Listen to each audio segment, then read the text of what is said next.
Governor Sheriff Oboriwori identifies extreme weather conditions as hindrance to sustainable development in the South. Civil servants are charged to be diligent in the discharge of their duties. House of Representatives task Inspector General of Police to map up arms in possession of herders and individuals. From abroad, Iranians pay last respect to late President Ibrahim Raisi. Good evening and thank you so much for joining us on the Delta Television Main News at 8. Joy Ucheyi is my name. Receding coastlines, declining aquaculture and extreme weather conditions have been identified as major challenges hindering the sustainable development of the South. Governor Sheriff Oboriwori stated this at the 13th Extraordinary General Assembly of the Forum of Monarchs in the South held at Government House, Asaba. Ejime Udueme reports.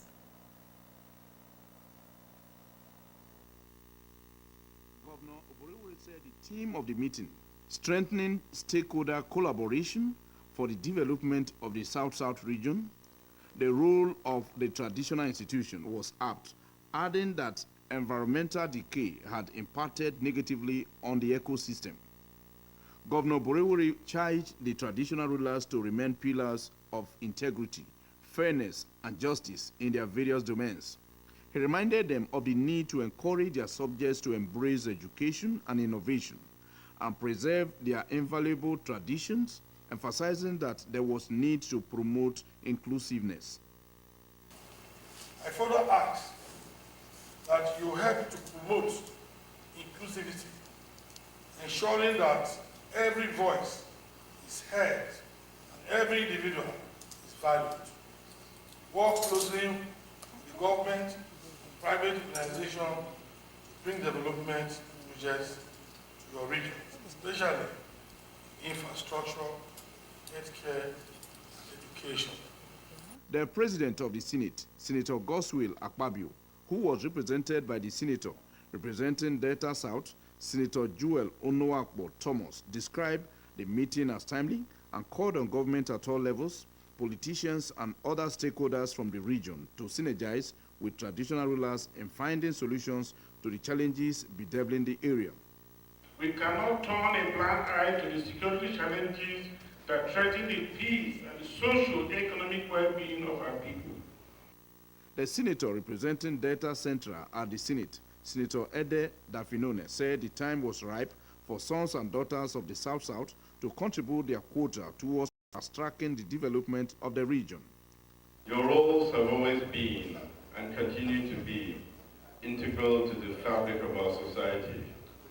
In his goodwill message, the Managing Director of the Niger Delta Development Commission, NDDC, Chief Samuel Ogbuku, said development was going on in different states under the NDDC mandate area, pointing out that the data of youths was being compiled to formulate a template that would subsequently empower them.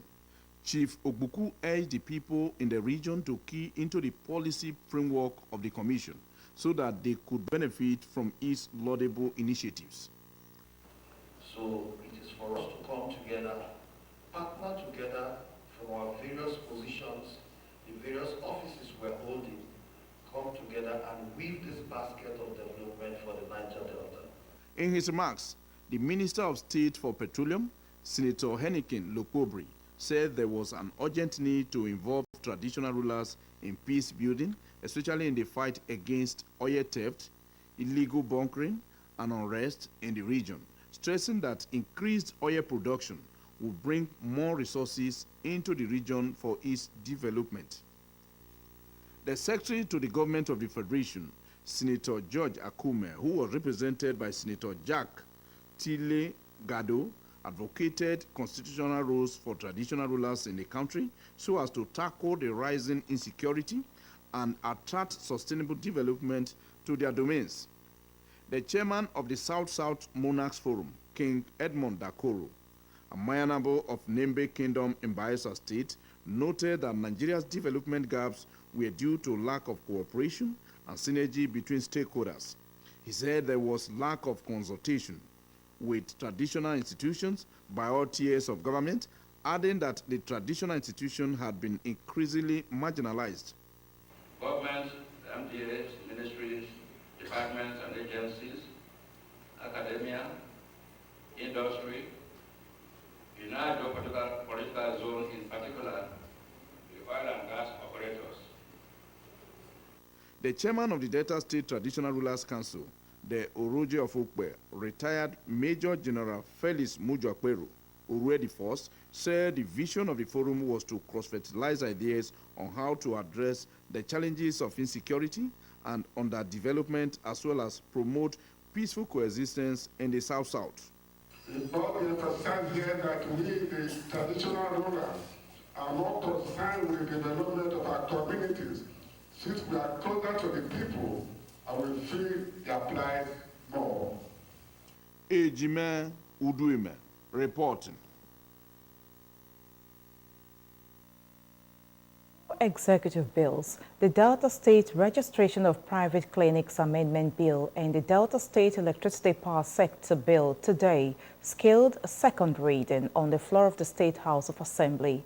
Also at plenary today, the House Committee on Public Accounts, led by its chairman, Honorable James Ugoye, submitted its report on the Auditor General States on accounts of the state government for 2022.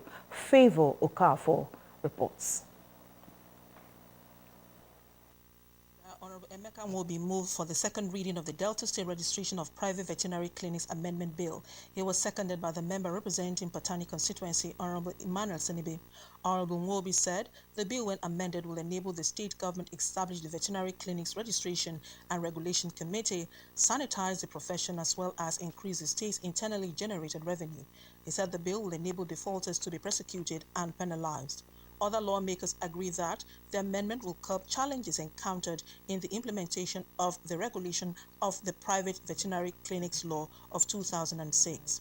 Mr. Speaker, the bill before us has 24 clauses, and the bill seeks to sanitize operations of private veterinary clinics in Delta State.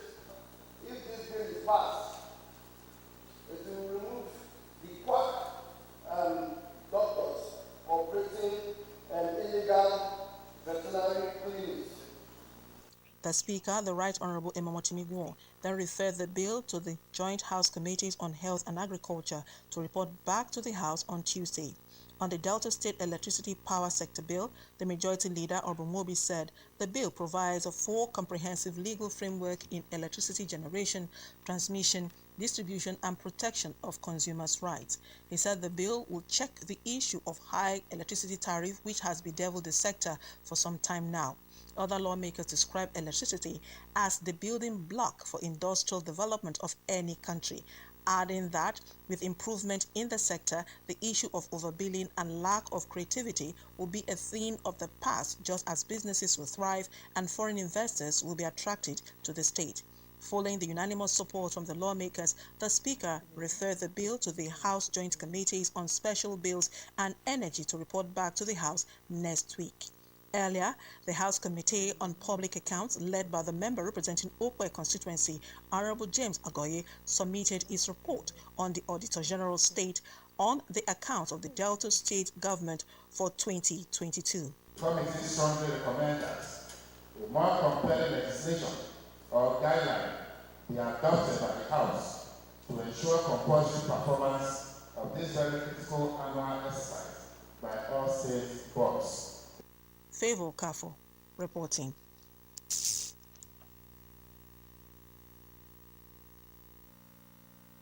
Aggrieved members of the People's Democratic Party, PDP, have been advised to present their grievances to the appropriate authority for redress in line with the party's guidelines. The senior political advisor to the state governor, Senator Emmanuel Agwarawudu, gave the advice while addressing some aggrieved members of the Delta State Independent Electoral Commission, DSEC, Ward 12, Ishiago, in Aniocha South local government area, who protested to Government House at Sabah over the outcome of the PDP primary conducted for councillorship aspirants in the ward. Ejime Udweme reports. Senator Agwariawodo said the state PDP remain an indivisible entity and promised the aggrieved members of the PDP Ward 12 Ishiago that their complaints will be addressed to ensure a level playing ground for all aspirants ahead of the July 13 local government elections. Go now. I'll report this excellence. Thank you, sir. About what has happened. Thank you, sir. Thank you, sir. The protesters, led by one of the councillorship aspirants, Mr. Prince Will Nwabudo, said they rejected the result declared by the returning officer of the councillorship primary held in the ward.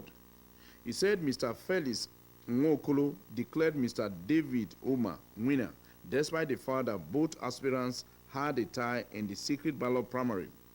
They noted that Mr. Nwokolo, who is also the vice chairman of the PDP in Aniocha South, voided 2 of Mr. Nwabudo votes. They said the result was announced contrary to the actual result earlier announced and urged the party to conduct a fresh primary. Good. So the point now is that after that the vote tied, the LUGA vice chairman who voted and the same time the returning officer went single-handedly to write a result. Only him signed. Look at the result, sir. Voiding Mr. Prince Will Nwabudo, who scored 9 votes, voiding his 2 votes. Voiding his 2 votes? Yes. Yes, to emerge other guy. To emerge his preferred Okay, choice. to make sure it's Yes, sir. Okay. So what we are saying, sir, our prayer, sir, is very simple, sir. We have a video where he declared the result, 9-9. We have the video, which is, I can send it to you on WhatsApp. We have the soft copy of it, sir. And we have a prayer, sir, only 2 prayers. 1, to return the young man who scored purely 9 votes, or do the rerun election. They later presented their protest letter to Senator Agwariawodo and appealed that urgent attention be given to their petition while pledging loyalty to the People's Democratic Party and the Governor Sheriff Oborewori administration. The group was also at the State Secretariat of the PDP to protest what they said was an imposition of a candidate on them. We are here to protest against the manipulation and the fraudulent election that was conducted, primary election that was conducted yesterday by the PDP leaders. We are not satisfied and we are not happy for a leader to endorse someone without the decisions of other leaders, and for them to disfranchise our candidate who got 9 votes and the other opponent also got 9 votes. But they decided to write another result. They released the result yesterday night that David Oma is now the rightful candidate of Ward 9 that got the highest vote. Ejime Uduime reporting. Civil servants in the state have been charged to discharge their duties diligently and acquaint themselves with the state civil service rules. Chairman of the State Civil Service Commission, Lady Roslyn Amioku, gave the charge today during the oral promotion interview for officers on salary grade levels 05 to 10 who are due for promotion held at the Civil Service Commission complex at Sabah. Gift Onosha reports.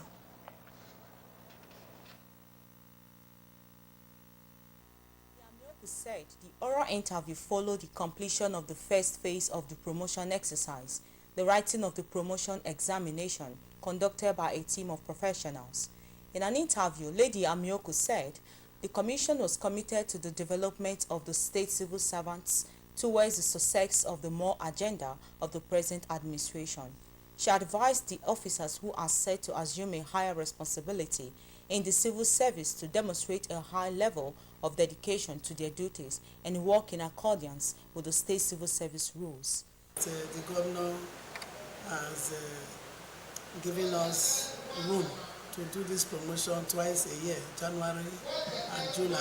My advice for them is that they should be diligent in their duties. They should do their work the way they are supposed to do it. Because if you work well, you are working for yourself because you will be recognized and known.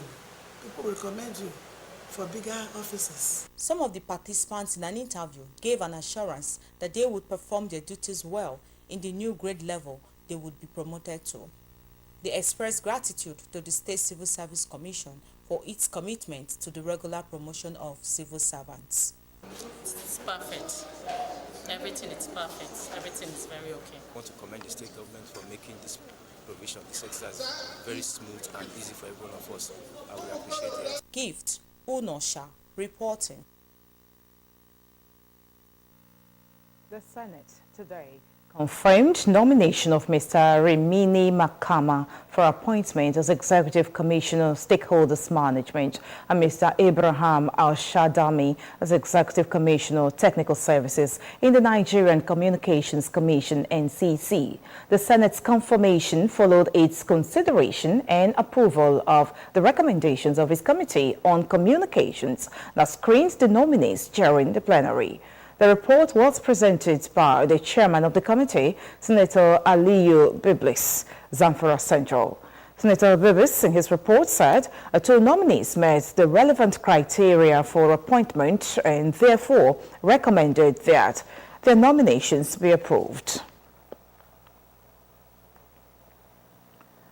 The federal government has launched the Renewed Hope Cities and Estates portal to give Nigerians at home and abroad access to housing. The Renewed Hope platform is a state-of-the-art web portal designed to enhance the delivery of the Renewed Hope Estates and Cities initiative of the current administration. Speaking at the unveiling of the portal in Abuja today, the Minister of Housing and Urban Development, Mr. Ahmed Dangiwa, explained that the platform provided easy access to mortgage plans, allowing home buyers to check their eligibility and apply from anywhere in the world. He said the platform provided an online, transparent, easy-to-use, integrated web-based application for the sale of homes under the Renewed Hope Cities and Estates program of the ministry launched by President Bola Tinubu earlier this year. The federal government has advised the United Arab Emirates UAE to invest in the renewal and reconstruction of the more than 50-year-old oil pipelines in Nigeria, as the facilities had outlived their lifespans. It also stated that Nigeria and the UAE were on the same page concerning oil exploration, as crude oil drilling would not be abandoned despite calls for its abandonment in some quarters. Minister of State for Petroleum, Oil, Senator Henneken Lokobre, disclosed this in Abuja while playing host to delegation from the UAE, led by the United Arab Emirates Ambassador to Nigeria, Mr. Salim Al-Shamsi. The minister told his guests that the investment models will be very attractive. Senator Lokobre stated that Nigeria had over 208 trillion cubic feet of gas, adding that the figure could increase. He said the government was trying to eliminate the bureaucracy, which had been one of the reasons why some of the investments were delayed.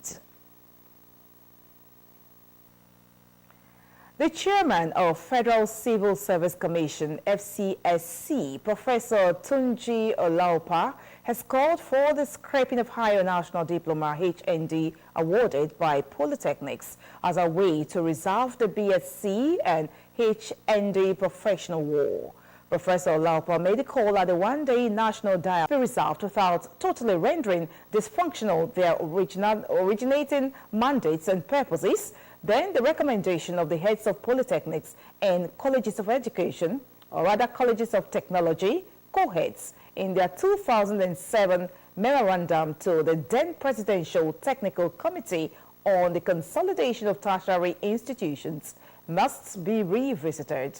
According to him, co-heads recommended the conversion and upgrading of polytechnics into campuses of their proximate universities, while the largest polytechnics in each of the geopolitical zones should be converted into full-fledged universities of technology. He added that the design should create two streams of BSc technology and BTech, with BTech designed to focus on inculcating technical skills and competencies across the middle to the very high levels of jobs and careers, a model which the First Technical University, Ibadan, is attempting to pioneer. Professor Olaupa said The new ND Tech certification stream would benefit greatly from the German dual vocational training model if benchmarked with action research adaptation to accommodate Nigeria's peculiarities.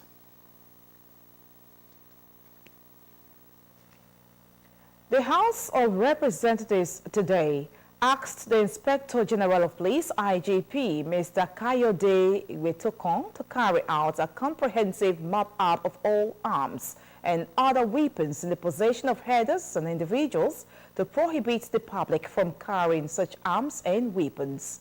The House also urged the Inspector General of Police, the Director General of the State Security Service, the Commandant General of the Nigerian Security and Civil Defense Corps to come Yagba first in Kogi State and secure the immediate release of kidnapped victims and bring to justice all kidnappers that have made the forest their home. Adopting a motion of urgent public importance by Leke Abejide, ADC Kogi, the House urged the Chief of Defense Staff, the Inspector General of Police, to identify and profile all persons living in obscurity within the Yagba Forest in the interest of the security of the area in particular and the country in general. The House called for the setting up of a comprehensive security strategy in collaboration with stakeholders to address the root causes of the insecurity and ensure the safety and well-being of all residents in Yagba Federal Constituency. And still to come on the Delta Television main news at 8, Labour unions rejects federal government proposed minimum wage. Details of this and more shortly. Stay with us. Where is Glory? Excuse me, ma'am. Hello? Where Glow now? I dey here. Glow don't go village. Tell all our customer. Everybody pay attention.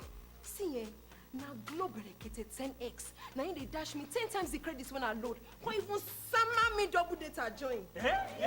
Wait, so with 1.5 when they give all of us, so you dey enjoy up to 15,000 naira credit and data. And I say I never finish. Oh, see, when I say we enjoy if una join Glow berekete 10x, una go get 1,000 naira welcome credit. You just carry your phone, dial *777#. Finish. Correct.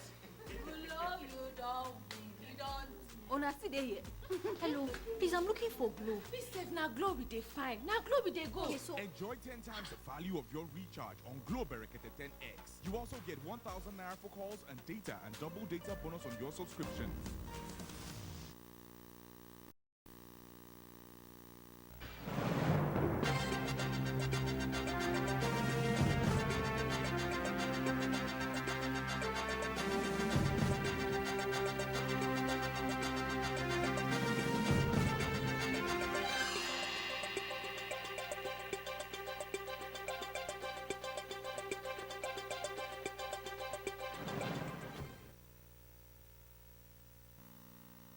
Thank you for staying on. You are watching the Delta Television main news at 8. The meeting on the ongoing negotiations on new minimum wage has been adjourned till tomorrow after the organized labor rejected the new 54,000 naira minimum wage proposal by the federal government. The federal government upped its offer from its earlier proposed 48,000 naira to 54,000 naira.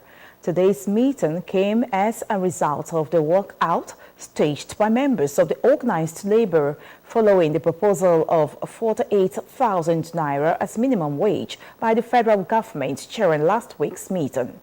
During that meeting, the organized private sector had also proposed 54,000 naira, while labor insisted on its 615,000 naira living wage demand.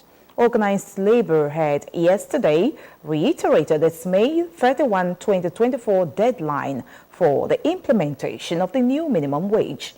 The national president of the Nigerian Labour Congress, Comrade Joe Jairo, insisted on 615,000 naira minimum wage, arguing that the amount was arrived at after an analysis of the current economic situation and the needs of an average Nigerian family of 6. He blames the governments and the organized private sector for the breakdown in negotiation, saying despite earnest efforts to reach an equitable agreement, the less than reasonable action of the government and the organized private sector has led to a breakdown in negotiations.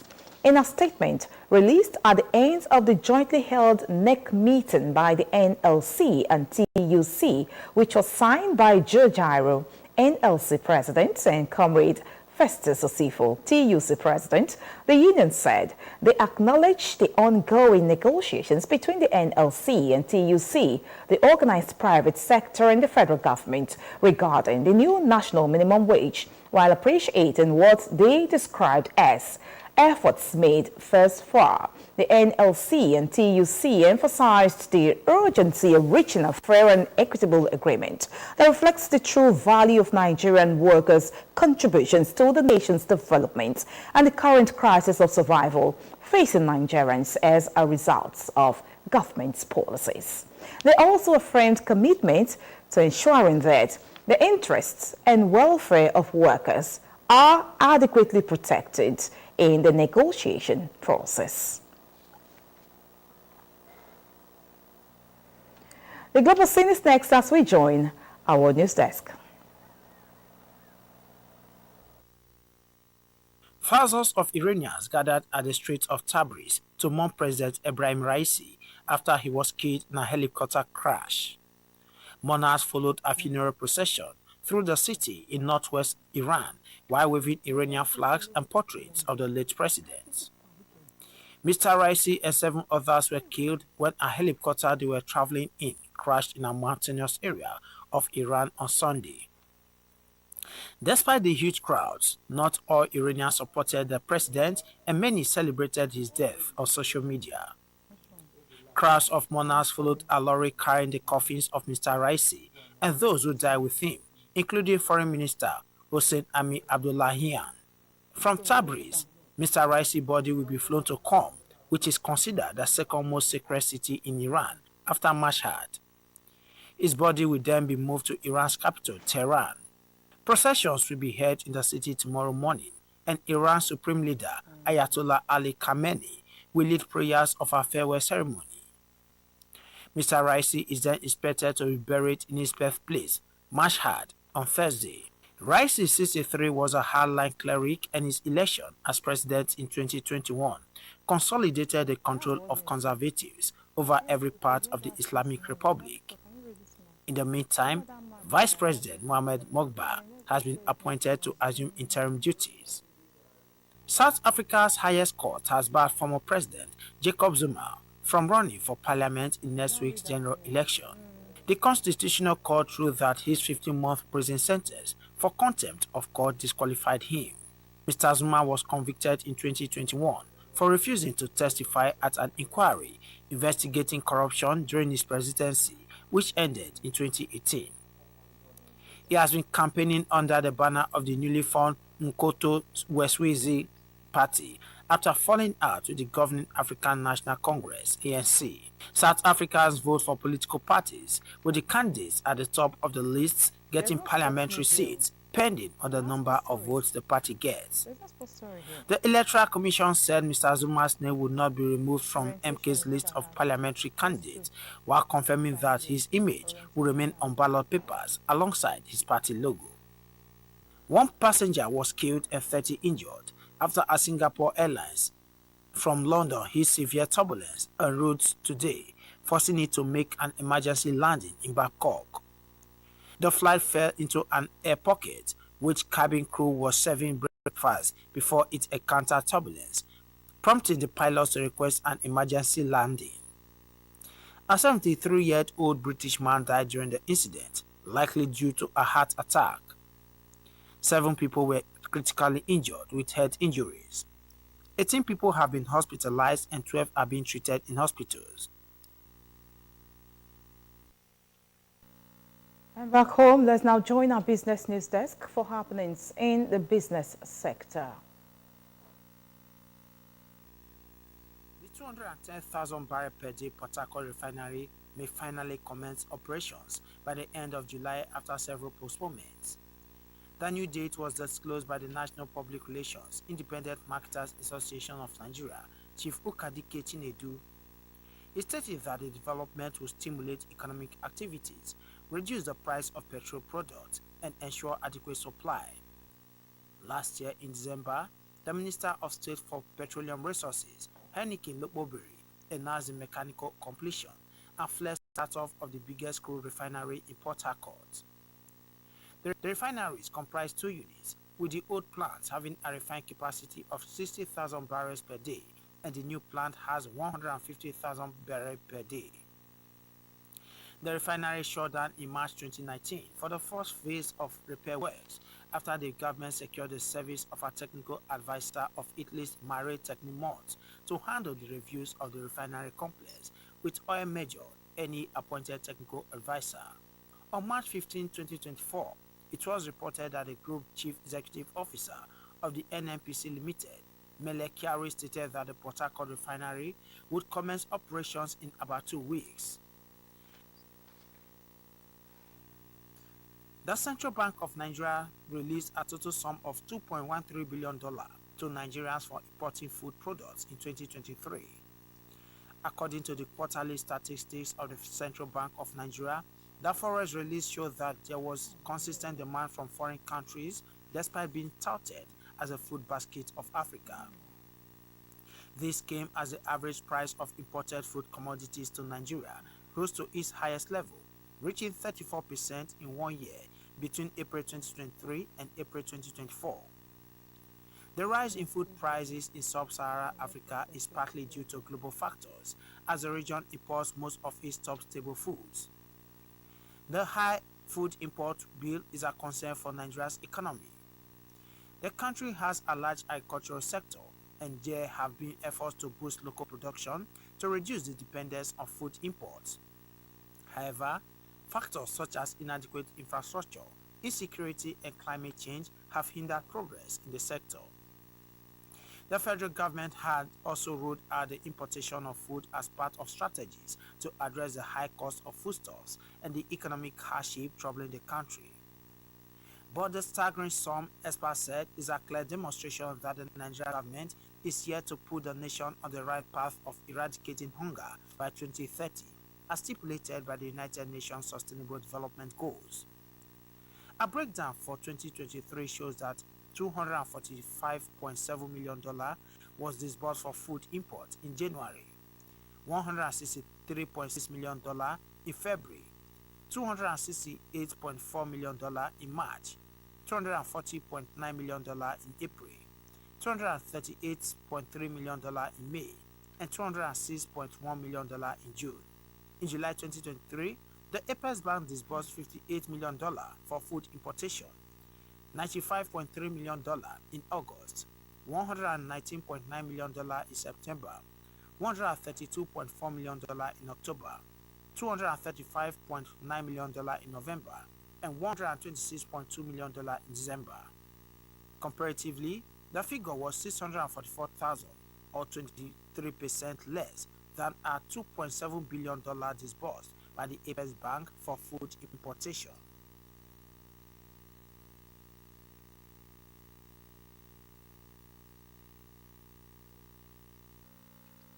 The Delta State Orientation Bureau, DSOB, has said it will sensitize religious organizations, parents, schools, and community leaders to intensify efforts at tackling the moral decay in the society.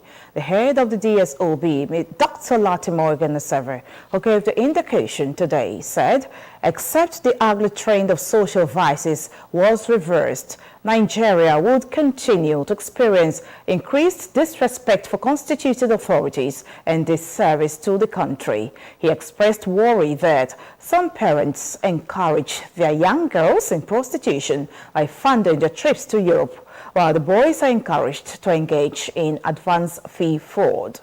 Dr. Oganeseve said several confusions by victims of prostitution and other social vices pointed to the fact that some parents and important people in society helped in one way or the other to facilitate unholy acts among the youths, adding that the time was right for all hands to be on deck to reverse the negative trend of moral decay. He enjoined parents, community leaders and heads of schools in the state to introduce measures that would impact moral values, patriotism and honesty in pupils and students across board. Dr. Renesebe pointed out that Governor Sheriff Boriwori was worried about the moral decay among the youths, hence the need for the State Orientation Bureau to sensitize Deltans to support discipline and honesty for a better society.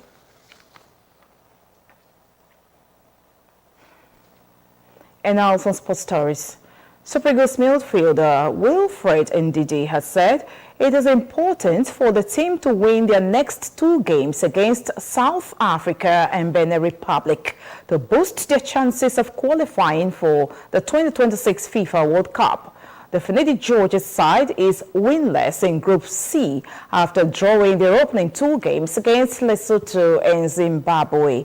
The Super Eagles must beat the Bafana and Squirrels to have any chance of making it to the Mundial after missing out on the last time in Qatar. Ndidi admitted that the Super Eagles are not happy with their position on the table and will fight hard to win their next 2 games. The Super Eagles will entertain South Africa on Friday, June 7, before traveling to Abidjan 3 days later for the clash with Benin Republic. The Deputy National President of the Radio, Television, Theatre and Art Workers Union, Ratawo, and Head of Public Relations Unit, Delta Broadcasting Service, DBS Asaba, Comrade Innocent Ofonyadi, has been installed the 9th President of Isonambogo Social Club, Delta State Branch. The event held at Iguzo at the weekend and was attended by past presidents, veterans and associates of the club. Bridget Agete will bring us details of this story in our subsequent bulletins. And that's our news. Here is a thought for the day. Success is not final. Failure is not fatal. It is the courage to continue that counts.